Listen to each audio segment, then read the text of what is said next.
તો ગુજરાતમાં 7 મેના રોજ 26 બેઠક પર ચૂંટણી યોજાવાની છે। એવામાં સાયલા તાલુકાના મફતિયાપરામાં સ્થાનિકોએ ચૂંટણીનો બહિષ્કાર કરવાની ચીમકી ઉચ્ચારી છે। મફતિયાપરામાં રોડ, રસ્તા, પાણી અને ગટર જેવી પ્રાથમિક સુવિધાઓનો અભાવ જોવા મળી રહ્યો છે। તો ફતિયાપરાના ભૈરવપરા, શ્રેયાંશ સોસાયટી, કૃષ્ણનગર, શ્રીનાથજી સોસાયટી સહિતના વિસ્તારમાંના રહીશોમાં સ્થાનિક નેતાઓ સામે દિવસે અને દિવસે રોષ વધતો જઈ રહ્યો છે।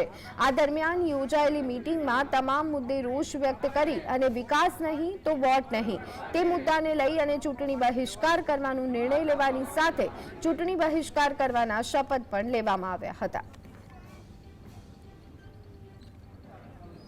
મફતિયાપરામાં લાઇટ પાણીની સુવિધા નથી બરાબર, અટકાવાડીની સમસ્યા છે, આજ દિન સુધી કોઈ નિકાલ આવેલ નથી બરાબર।